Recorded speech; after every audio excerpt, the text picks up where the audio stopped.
اعوذ باللہ من الشیطان الرجیم، بسم اللہ الرحمن الرحیم۔ سلسلہ خلافت و ملوکیت و امامت شیعہ سنی کا جو اختلاف ہے اور جو خلفائے اربعہ ہیں ان کے متعلق ہماری قرآن اور شیعہ کتب میں موجود احادیث شریف اور شیعہ کتب کے مصادر اور قرآن کا جو مفہوم اور فہم و تفہیم ہے وہ ہم نے بحمدی تعالیٰ 28 گھنٹے کی گفتگو کر دی شیعہ سنی کے اختلاف کے اوپر، خیر جانبدارانہ طریقے سے، تاکہ کسی کے درمیان کوئی اختلاف نہ رہے یا کوئی لڑائی جھگڑے والا ماحول ہم نے برپا نہیں کیا۔ مناظرانہ گفتگو اور لڑائی جھگڑوں سے ہٹ کے ہم نے بالکل انصاف پسندی کے ساتھ شیعہ اور سنی مصادر میں جو دلائل دیے جاتے ہیں اور بات کی جاتی ہے خلافت و ملوکیت کے حوالے سے، بحمدی تعالیٰ ہم نے قرآن اور وہ حدیثیں جو شیعہ کتب میں ہیں اور قرآن کا وہ تفسیر جو شیعہ علماء نے بیان کی، صرف اس سے بہر ہم نے 28 گھنٹوں میں اس سے بہر گفتگو نہیں کی۔ سنی مصادر کو اگر ہم نے ٹچ کیا ہے تو وہ فقط اس لیے کیا کہ جو ہے نا ٹیمپریری مٹیریل کے طور پر، ٹھیک ہے، جسٹ اشارت النص کے لیے ایک اپنے مدعا جو ہم نے شیعہ کی کتب سے بیان کیا اس کو سنیوں سے بھی بیان کر دیا، تو ہم نے تھرڈ پارٹی میں سنی کتب کو رکھا ہے۔ سب سے پہلے قرآن اور قرآن کا مفہوم ہم نے شیعہ کتب سے ہی بیان کیا۔ یہ 28 گھنٹے کی گفتگو ہماری الحمدللہ، اس پہ آپ سن سکتے ہیں ہر ٹاپک پر۔ آج ہم جو 29ویں ایپیسوڈ میں آپ کے سامنے حاضر ہیں، کچھ چیزوں کو جو کہ شیعہ کے ساتھ ان کا تعلق نہیں ہے لیکن ان کو یہاں پہ کوڈ کرنا بہت ضروری ہے، اور وہ سنی مصادر سے چند ایک حوالہ جات کے ساتھ پھر میں شیعہ مصادر کی طرف آ جاؤں گا۔ تفہیمی گفتگو جو اب ہم تمہیدی کریں گے وہ فقط سنی کتب کا ریفرنس دیں گے، پھر انہی جو باتیں ہم کریں گے سنی کتب سے ان کو ہم شیعہ کتب کے اوپر ہم اگلی ایپیسوڈ میں بیان کر دیں گے۔ ہماری وہ تفصیلی گفتگو ابھی بحمدی تعالیٰ آ جائے گی۔ سامعین سے شام پچھلی ایپیسوڈ نمبر 27 اور 28 میں ہم نے من کن تو مولا ہو فعلی و مولا، اور دوسری جو گفتگو ہم نے کی ہے کہ موسیٰ کو جو ہارون سے نسبت ہے وہ علی کو حضور رسول اللہ صلی اللہ علیہ وسلم سے نسبت ہے۔ یہ دو روایات کا شیعہ مفہوم جو لیتے ہیں آج کے شیعہ، وہ اور پرانے متقدمین جو علماء شیعہ ہیں ان کا لیا ہوا مفہوم کیا تھا، ہم نے اس میں آپ کو سامنے پیش کر دیا۔ اور اصل شیعہ کہ ہاں جو عقیدہ آج کل گھڑا جاتا ہے من کن تو مولا سے، اور دوسری روایت کہ جو ہارون کو موسیٰ سے نسبت ہے، علی کو مجھ سے نسبت ہے، اس حدیث سے اس کا اصل مفہوم ہم نے بحمدی تعالیٰ شیعہ کتب کی روشنی میں پچھلی ایپیسوڈ نمبر 27 اور 28 میں بیان کر دیا ہے۔ آج ہم بات کرنے جا رہے ہیں حضرت ابو بکر صدیق رضی اللہ تعالیٰ عنہ کے متعلق کہ شیعہ کتب میں کیا ہے، اور ان کے جس طرح مولا علی کے متعلق اللہ کے رسول نے مراقب بیان کیے کہ علی جس کا میں مولا تو اس کا مولا ہے، تو شیعہ نے سمجھ لیا کہ اس سے مراد خلافت ہے، امامت ہے، اور وہ خلیفہ بلا فصل ہے۔ اور اسی طریقے سے جو ہارون کو موسیٰ سے نسبت ہے، اس روایت شیعہ نے سمجھ لیا کہ اس سے مراد دیکھو خلافت مراد ہے۔ تو رسول اللہ نے کہیں واضح تن نہیں کہا کہ علی تو میرے بعد میرا خلیفہ اور نائب ہوگا۔ میری بات سمجھ رہے ہیں آپ؟ تو جس طریقے سے مولا علی کے متعلق واضح خلیفہ کا انعقاد، ان کو منتخب کرنا، ایسی روایت کوئی نہیں، ساری مراقب ہیں، اور یہ روایات ہیں جن سے ہم استدلال کرتے ہیں، ہم مفہوم یہ لیتے ہیں کہ وہ خلیفہ بلا فصل ہے مولا علی کرم اللہ وجہ الکریم۔ تو جس طریقے سے شیعہ حضرات نے ان حدیث سے مفہوم اخذ کر لیا خلافت کا، اسی طریقے سے ابو بکر صدیق رضی اللہ تعالیٰ عنہ ان کے متعلق وہ روایات موجود ہیں جو مولا علی کے مناقب میں جو روایات ہیں اس سے بھی افضل ہے، مگر ان روایات کے ہوتے ہوئے اہل سنت میں دو گروہ ہیں، بلکہ اہل سنت کے اندر جو دو گروہ ہیں، ایک صرف نام کا گروہ ہے، باقی جو ایک گروہ ہے وہ جو اہل سنت کا ہمیشہ سے آ رہا ہے وہ ایک گروہ ہے۔ وہ گروہ یہ ہے کہ کسی کی خلافت بلا فصل نہیں ہے۔ اہل سنت کا پہلا گروہ جو ہمیشہ سے آ رہا ہے اس کا عقیدہ یہ ہے کہ خلافت نص رسالت سے ثابت نہیں، یعنی کسی حدیث سے یا کسی قرآن کی آیات سے ثابت نہیں ہے کہ رسول اللہ کے بعد حضور کا خلیفہ کون ہوگا۔ حضور نے کسی کو منتخب نہیں فرمایا، یہ بات غور کر لیں۔ اہل سنت کے ہاں یہ کسی کا بھی منہج نہیں رہا کہ انہوں نے کہا ہو کہ خلافت جو ہے صریح دلیل کے ساتھ ثابت ہے کہ حضور صلی اللہ علیہ وسلم کے فوراً بعد ابوبکر صدیق خلیفہ ہوں گے، یہ حضور اپنی زندگی میں بنا کر گئے تھے۔ حضور نے اعلان کر دیا تھا کہ میرے بعد خلیفہ ابوبکر ہوگا، ایسی کوئی روایت نہیں ہے اور نہ ایسے کوئی عقیدہ ہے اہل سنت کے ہاں، اور شیعہ کے ہاں اور سنیوں کے ہاں یہ بات پکی ثابت ہے۔ ہم پہلے بات کر چکے کہ کسی اللہ کے نبی نے کسی کا خلیفہ کسی کو خلیفہ نامزد نہیں کیا۔ ہم ایپیسوڈ نمبر 22، 23، 24 میں مولا علی کے متعلق شیعہ کتب سے دکھا چکے کہ مولا علی خود کہتے ہیں کہ اللہ کے نبی نے کسی کو خلیفہ مقرر نہیں کیا تھا، کسی کو امام مقرر نہیں کیا تھا۔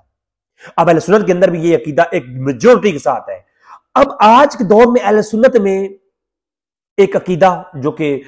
بہت زور و شور سے جس کی تبلیغ کی جاتی ہے وہ یہ ہے، جو دوسرا طبقہ ہے، یہ دوسرا طبقہ یاد رکھیں، یہ اہل سنت کی تاریخ اسلام میں یہ اہل سنت کی میجورٹی یہ رہی ہے کہ کسی کو اللہ کے نبی نے خلیفہ نامزد نہیں کیا، خلیفہ جو ہے شورا کے اوپر چھوڑ دیا، شوروی عمل ہے، شورا منتخب کرے گی کہ رسول اللہ کے بعد کون خلیفہ ہوگا۔ اہل سنت کی میجورٹی اور اس پر اجماع ہے، لیکن اب ایک طبقہ جو کہ چھوٹا طبقہ ہے اہل سنت کے اندر، اس کا یہ عقیدہ جس عقیدے کو بہت پروموٹ کیا جا رہا ہے اور لگتا ایسے ہے کہ اہل سنت کا یہ عقیدہ ہے، اور آج کل اس طریقے سے اس کو پروموٹ کیا گیا کہ لوگ سمجھتے ہیں کہ اہل سنت کا یہ عقیدہ ہے کہ خلافت نص سے ثابت ہے ابوبکر صدیق کی۔ اچھا، ابوبکر صدیق کو اللہ کے نبی نے خلیفہ نامزد کر دیا تھا، اس طرح کا عقیدہ پیش کیا جاتا ہے، حالانکہ اس طرح کا عقیدہ کوئی بھی اہل سنت کی کسی حدیث صحیح سند حدیث کے اندر موجود نہیں ہے۔ سارے مناقب ہیں ابوبکر صدیق کے، مناقب ہیں، اشارے ہیں، ان اشاروں کو پکڑ کر کے صحابہ کرام نے فیصلہ کر لیا، تو وہ فیصلہ اجماعی تھا، شروعی تھا، نہ کہ رسول اللہ کی نص تھی۔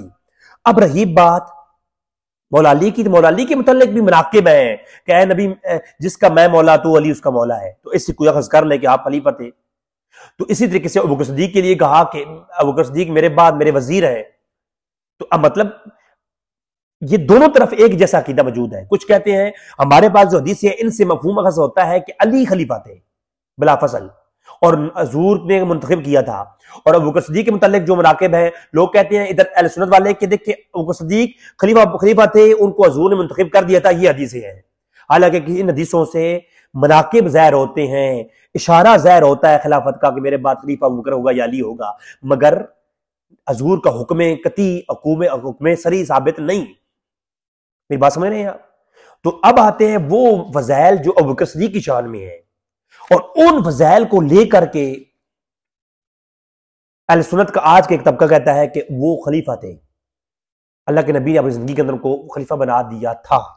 اور یہ جو فضائل میں پیش کروں گا ابوبکر صدیق کے، یہ سنی کتابوں سے پیش کروں گا اور شیعہ سے پیش کروں گا، جس سے یہ واضح ہو جائے گا بھئی جیسے ادھر مولا علی کے مناقب بہت زیادہ ہیں اور ان سے یہ اخذ کر لیتے ہیں کہ یہ خلیفہ تھے، تو ابوبکر صدیق کے فضائل اور مناقب بھی بہت زیادہ ہیں، اور جب ترازو رکھ کے تولا جائے اگر، تو ابوبکر صدیق کے جو فضائل ہیں وہ مولا علی سے کہیں زیادہ عرفہ و اعلیٰ ہے۔ وہ آج آپ کے سامنے میں پیش کرتا ہوں۔ جی، سب سے پہلی روایات میں چونکہ جو اہل سنت کی کتابیں ہیں ان کے ریفرنس شارٹ کٹ میں دوں گا، اور جو شیعہ کے ہیں ان کو میں تفصیلی بیان کروں گا، کیونکہ ہماری گفتگو شیعہ بھائیوں سے ہے، اہل سنت کے میں سے مخاطب نہیں ہوں، لہٰذا میں صرف برکت کے لیے یہاں پر اہل سنت کے کتابوں کی بھی ریفرنس کوڈ کر دوں گا، جس کو بھائیوں کو شوق ہو وہ اس کو بھی دیکھ سکتا ہے۔ سب سے پہلے متفق علیہ روایت ہے بخاری اور مسلم کتاب الصلاۃ بخاری کے اندر اور مسلم کتاب المساجد کے اندر 455 اور بالترتیب 532 یہ روایت کے نمبر ہیں۔ اللہ کے رسول نے فرمایا، صحیح بخاری اور مسلم میں ہے کہ اگر میں اپنا کسی کو خلیل بناتا تو وہ ابوبکر کو بناتا، لیکن میرا ابوبکر جو ہے وہ میرا بھائی ہے اور میرا صاحب ہے، میرا دوست ہے، میرا ساتھی ہے۔ تو جو ہے تو اب اگر کوئی کہے کہ کسی کو بناتا اگر تو پھر یہاں مطلقاً حکم ہے تو ابو بکر صدیق ہی کو بناتا اپنی ظاہری زندگی کے اندر، تو اشارہ موجود ہے۔ اب جب یہ کوئی روایت پڑھے گا تو وہ کہے گا دیکھو اللہ کے رسول نے زندگی میں یہ کہہ دیا تھا، تب حضور کی زندگی کی فوراً بعد سب سے زیادہ حقدار کون ہے؟ اس روایت کی بنیاد پر ابو بکر ہے۔ جیسا من کن تو مولا ہو فالی و مولا والی روایت ہم بحث کر دی کہ اگر اس روایت کو کوئی پڑھتا تو وہ یہی سمجھتا ہے کہ دیکھو اللہ کے رسول کے بعد حضور کا جو مولا، اللہ حضور فرماتے ہیں جس کا میں مولا اس کا علی مولا، تو اس کا مطلب یہی ہے کہ حضور کے فوراً بعد مولا علی خلیفہ ہے۔ صراحتاً حضور شریعت فرماتے تو صاف فرما دیتے کہ علی تو میرے بعد خلیفہ ہے، امام ہوگا تو امت کا۔ اتنا بڑا حکم، اتنا خاص امت کے لیے حکم، اللہ کے نبی اس میں کیا حضور کو آر تھی کہ حضور نے سب کچھ حکم احکام پہنچا دیے، اور یہ حکم حضور نے گول مول کر کے بتایا، ڈائریکٹ نہیں کہا کہ علی تو میرے بعد خلیفہ ہے یا ابو بکر تو میرے بعد خلیفہ ہے۔ حضور نے مناقب اپنی شانیں بیان کر دی دونوں کی۔ اب امت کا انتخاب ہے، امت جس کو آل بیت اور صحابہ مل کر جس کو منتخب کر لیں، اور آل بیت نے اور صحابہ نے کس کو منتخب کیا، یہ گفتگو ہماری اگلی ایپیسوڈ میں آنے والی ہے۔ ایپیسوڈ نمبر 31-32 میں ہماری گفتگو اسی موضوع پہ ہوگی کہ اہل بیت نے کس کو خلیفہ نامزد کیا اور کس نے بیعت کی، کہاں جا کی، کیسے کی، شیعہ کتب سے صرف، اور سند صحیح کے ساتھ روایات۔ ٹھیک ہے، تو سامعین زیت شام اب توجہ کر رہے ہیں ذرا آپ بات کو کہ اب یہ ہے کہ جب دوسری روایت جو کہ بخاری کتاب الفضائل صحابہ کے اندر، بخاری کتاب فضائل صحابہ کے اندر، اور اس کے علاوہ بخاری کتاب فضائل صحابہ میں 3460 نمبر، اور فضائل صحابہ مسلم کے اندر 2380 نمبر روایت۔ جناب ایک عورت آئی حضور کی برگاہ میں، کوئی مسئلہ پوچھا، کوئی معاملہ بتایا، تو حضور نے فرمایا، اب یہ روایات بڑی تفصیلی ہے، میں صرف شارٹ کٹ بتا رہا ہوں تاکہ صرف اہل سنت کی کتابوں کو میں یہاں کوٹ کر کے پھر میں آتا ہوں شیعہ کی طرف۔ تو ایک عورت آگے کہا کہ کوئی مسئلہ پیش کیا، حضور نے اس کا مسئلہ بتا دیا اور دوبارہ آنے کو کہا۔ تو عورت نے کہا یا رسول اللہ اگر میں دوبارہ آؤں اور آپ کو نہ پاؤں، یعنی آپ کا وصال ہو چکا ہو، تو پھر کہا کہ ارجع الی ابو بکر، کہ ابو بکر کے پاس آ جاؤ۔ پھر بعض اور روایتوں میں ہے کہ پھر کہا کہ ابو بکر نہ ہو تو عمر کے پاس آ جاؤ، عمر نہ ہو پھر عثمان اور علی کے پاس آ جاؤ۔ تو مطلب یہ ہے کہ اللہ کے رسول نے یہاں بھی اشارہ فرما دیا کہ میرے بعد میری جو معاملات کا حقدار ہے وہ کون ہے؟ ابو بکر ہے۔ اب اہل سنت ان روایات سے استدلال کرتے ہیں، شیعہ ان روایات سے استدلال کرتے ہیں، فیصلہ آپ کر لیں۔ پھر اس کے اندر ایک جو جامع ترمذی کی روایت ہے، اور کئی کتب میں یہ روایت موجود ہے، میں جامع ترمذی کا حوالہ دے رہا ہوں، اور غضب کی روایت ہے، اللہ اکبر۔ جامع ترمذی کے اندر روایت ہے کہ حضور نے فرمایا کسی قوم کے لیے یہ جائز نہیں، کسی قوم کے لیے یہ جائز ہی نہیں کہ اس میں ابو بکر موجود ہوں اور امامت کوئی اور کروائے۔ تو جو ہے کسی قوم کے لیے یہ جائز ہی نہیں کہ اس میں ابو بکر موجود ہوں اور امامت کون کروائے؟ کوئی اور کروائے۔ اب آپ یہ آپ اندازہ لگائیں۔ اور ابو بکر صدیق کے ہوتے ہوئے نماز کسی نے نہیں پڑھائی، بلکہ ایک دفعہ عمر فاروق نے شروع کی تھی تو اللہ کے رسول نے وہ نماز وہیں رکوا دی۔ وہ ہماری گفتگو آگے آ رہی ہے کہ ابو بکر صدیق حضور کی ظاہری زندگی کے اندر جب حضور کہیں باہر جاتے تو نمازیں کون پڑھایا کرتا تھا،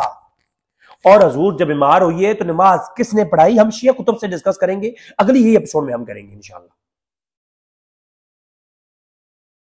پھر اس سے اگلی روایت ہے حاکم المستدرک کے صحیحین کے اندر، امام ابو عبداللہ بن ابن حاکم نشاپوری 405 ہجری سے وفات ہے آپ کا۔ وہ حاکم جو کہ کہتے ہیں میں شیخین کی شرائط پر اپنی مستدرک الصحیحین کے اندر روایات جمع کر رہا ہوں، اس حاکم نے 4410 نمبر روایت لائی اپنی حاکم المستدرک کے اندر۔ وہ کہتے ہیں کہ ابو صدیق حضور کے وزیر تھے۔ سعید ابن مسیب سے مروی ہے کہ کہا کہ ابو بکر صدیق حضور کے وزیر تھے، مشیر تھے، اور ثانیہ فی الاسلام تھے۔ حاکم المستدرک کی روایت کو بڑے غور سے سنیے آپ، اور یہی روایت مولا علی نے بھی بیان کی ہے، اور ان کے راوی مولا علی بھی ہیں، اور سعید ابن مسیب کہتے ہیں کہ حاکم المستدرک کی روایت نمبر 4410 کہتے ہیں کہ ابو بکر صدیق حضور کے وزیر تھے، مشیر تھے، ثانیہ فی الاسلام تھے، اور ثانیہ فی الغار تھے، ثانی الاسنین تھے، اور ثانیہ فی البدر تھے، اور ثانیہ فی القبر ہیں۔ اور حضور کبھی کسی اور کو ابو بکر صدیق پر مقدم نہ کرتے تھے، کسی اور کو۔ اب یہ بھی دیکھیں، اب یہ روایتیں جب سنیوں کو ملتی ہیں، وہ کہتے ہیں جی خلیفہ بلا فصل اور وسیع رسول ابو بکر صدیق ہے۔ شیعہ کے پاس تو روایتیں ہی کچھ نہیں ہے، شیعہ تو 10-12 روایتوں سے اوپر روایتیں نہیں دکھا سکتے۔ ابو بکر صدیق کے متعلق یہ جو روایات میں پیش کر رہا ہوں، یہ شیعہ کتب میں بھی ہیں۔ اور میثم البرہانی نے، ابن حدید نے جب نجم البلاغہ کی شرح لکھی القمی کے کہنے پر، تو اس کے اندر ابن حدید اور میثم البرہانی نے یہ روایات بالترتیب بسند صحیح روایت کی ہے نجم البلاغہ کی شرح میں۔ اب اگلی بات آپ سنیں کہ کہا ابو بکر صدیق نے کہ یہ کون ہے؟ ابو بکر صدیق پر حضور نے کبھی کسی کو مقدم نہ کیا۔ اب اس اگلی بات، اگلی روایت ہے مولا علی سے، روایت احمد ابن حنبل نے المسند کے اندر اور طبرانی نے اپنی طبرانی المعجم الاوسط کے اندر اس کو روایت کیا کہ ان علی ابن ابی طالب رضی اللہ تعالی عنہ خیر ہذہ امت بعد نبیہا ابو بکر صدیق رضی اللہ تعالی عنہ، کہ اس امت میں سب سے بہتر شخص رسول کے بعد نبی ہے۔ مولا علی کہتے ہیں کہ نبی کے بعد سب سے افضل شخصیت اور سب سے بہتر انسان اس دنیا میں ابو بکر ہے۔ یہ مولا علی کی روایت ہے، ٹھیک ہے۔ پھر مولا علی کی روایت ایک اور ہے، جب مولا علی نے حضرت زبیر نے اور علی نے جب بیعت کی ابو بکر صدیق کی، تو مڑ کے آئے تو انہوں نے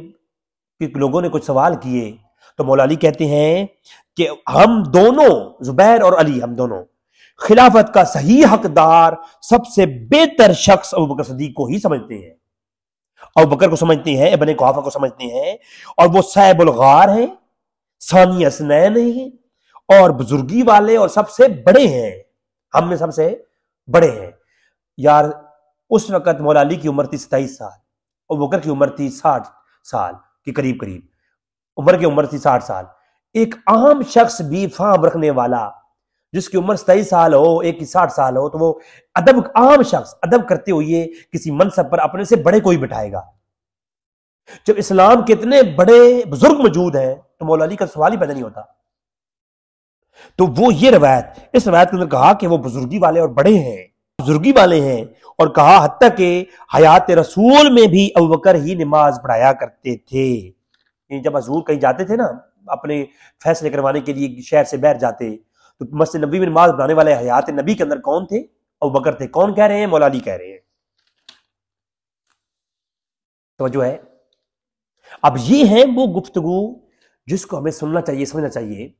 کہ یہ اہل سنت کی کتب میں یہ روایات بالترتیب موجود ہیں، جس سے اہل سنت کے ہاں، شیعہ کے تو ہاں کتنی روایات ہوں گی، اہل سنت کے ہاں اس طرح کی ہزاروں روایات ہیں جن میں جو ہے اشارت صریح ہے خلافت ابو بکر کی۔ تو اب ظاہر سی بات ہے وہ ان روایات سے ابو بکر صدیق کو خلیفہ مانتے ہیں، اور شیعہ کے ہاں وہ روایات ہیں جو پہلے ہم گفتگو کر چکے، میں نے پہلے اس لیے گفتگو کی ہے، تو وہ شیعہ ان کو جو ہے خلافت کے لیے بلا فصل مانتے ہیں۔ تو اب یہ جو ہے یہ معاملات آپ کے سامنے ہیں۔ اب آپ خود دیکھ لیں کہ یہاں پر صرف یہ بات یہاں تک نہیں رہی ہے نا، میں نے الدرۃ النجفیہ جو کہ نجم البلاغہ کی شرح ہے، اس میں نے مرزا ابراہیم جو الحاج حسین الخوئی ہے، جن کا سن وفات 235 ہجری ہے، انہوں نے الدرۃ النجفیہ کے اندر یہ صاف لفظوں میں کہا کہ حضور جب شدت میں بیمار ہوئے، حالت شدت میں تھے، تو آپ کو نماز پڑھانے کو ابو بکر صدیق کو کہا، اور ابو بکر صدیق نے نمازیں پڑھائیں، اور کہتے ہیں اس میں اختلاف نہیں۔ اور جو ہے ابراہیم حسین الحاج حسین الخوئی کہتے ہیں، جو شیعہ کے بہت بڑے عالم اور الدرۃ النجفیہ لکھنے والے، نجم البلاغہ کی شرح لکھنے والے، الدرۃ النجفیہ کے نام سے نجم البلاغہ کی شرح لکھنے والے بہت بڑے عالم، وہ کہتے ہیں کہ اختلاف اس میں ہے ہی نہیں کہ ابو بکر صدیق نے نماز پڑھائی ہے یا نہیں پڑھائی۔ کہتے ہیں کہ اختلاف اس میں ہے ہی نہیں کہ ابو بکر صدیق کی جو ہے نماز، حضور بیمار ہوئی ہے تو نمازیں پڑھائیں، بلکہ اختلاف اس میں ہے کہ کتنی نمازیں پڑھائی ہیں۔ ایک کہتا ہے، وہ شیعہ عالم کہتا ہے کہ بعض شیعان علماء کا قول ہے کہ ایک ہی نماز اسی دن پڑھائی ہے، ٹھیک ہے، اور دوسرے کا قول ایک یہ ہے کہ لیکن کہ 80 نمازیں پڑھائی ہیں، اور پھر کہتے ہیں لیکن تحقیق و حاضہ، کہتے ہیں کہ اس پہ تحقیق ہے کہ اس کے بعد 2 دن اور کئی دن ابو بکر صدیق نے ہی نماز پڑھائی. یہ درت و نجفیہ ہے کہ ابو بکر صدیق نے ہی نمازیں پڑھائی ہیں، اور اختلاف اس میں ہے نہیں کہ نماز پڑھائی ہے یا نہیں پڑھائی، بلکہ اختلاف اس میں ہے کہ کتنی پڑھائی ہیں، ٹھیک ہے. اور تفسیر کمی کے اندر سورہ روم کی آیت نمبر 38 کے تحت وَآتِ ذِی الْقُرْبَى حَقَّهُ، اس کے نیچے تفسیر میں علامہ کمی لاتے ہیں کہ مولا علی جب ابو بکر صدیق نماز پڑھاتے تھے تو مولا علی ان کے پیچھے پڑھتے تھے. اور ملا باقر مجلسی کہتا ہے مرآت العقول شرح اصول کے اندر 388 نمبر صفحے میں، باعث فی اشارت من مناقب فاطمہ قصہ فدق، یہ ایک چیپٹر قائم کیا، اس کے اندر کہتے ہیں کہ مسجد میں نماز ابو بکر صدیق کے پیچھے جا کر مولا علی پڑھا کرتے تھے. اب اس کے بعد احتجاج طبرسی ہے، اس نے 126 صفحے پہ لکھا کہ ابو صدیق کے پیچھے ہی نماز مولا علی جا کے پڑھتے تھے اور تمام اہل بیت پڑھتے تھے. اس کے بعد تلخیص شافی علامہ طوسی کی، وہ کہتے ہیں کہ ابو بکر صدیق کے پیچھے نماز یہ مسلمات میں سے ہے کہ مولا علی پڑھتے تھے، یہ مسلمات میں سے ہے. اور کتاب الصلح ابن قیس میں ہے، جس کتاب کے میں نے شرح حیثیت بتائی کہ یہ ایک باطل کتاب ہے، لیکن شیعہ حضرات اس کو مانتے ہیں، اس سے دلائل پیش کرتے ہیں. تو کتاب الصلح ابن قیس کے اندر بھی یہ بات موجود ہے کہ بعد جماعت نماز مسجد نبوی میں خلافت ابو بکر صدیق میں پڑھا کرتے تھے مولا علی. وہ جماعت کرواتے کون تھے پھر؟ ہاں جی، تو یہ جو ہے معاملات ہیں سارے. اور صحیح بخاری کتاب الجماع والامامہ، صحیح مسلم کے اندر بھی یہ ہے کہ اب جب کہا کہ ابو بکر صدیق کو کہو کہ نماز پڑھائیں، تو امیشہ نے کہا کہ میرے والد بہت رقیق القلب ہیں کہ یا رسول اللہ وہ نماز نہیں پڑھا پائیں گے، آپ ایک مسئلے پہ کھڑے ہوں گے اور کھڑے ہوتے ہی رو پڑیں گے، وہ نہیں پڑھا پائیں گے، آپ عمر کو کہہ دیں. تو حضور نے فرمایا کہ جو میں کہتا ہوں وہ کرو.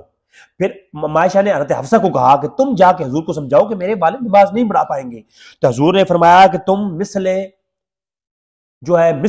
مصر کی عورتوں کی طرح ہو، تمہاری مثال جنہوں نے اپنی انگلیاں کاٹ لی تھیں، تو گویا میں جو کہہ رہا ہوں وہی کرو. پھر ابو صدیق نماز پڑھانے کے لیے کہا گیا تو پھر انہوں نے نماز پڑھائی. یہ مسلم کے اندر ہے. اور اس کے علاوہ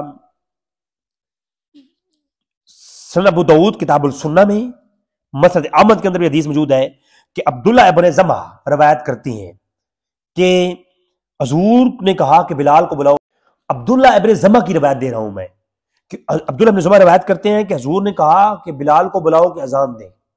بلال نے اذان دی، کہا کہ ابو صدیق کو کہو کہ وہ نماز پڑھائیں.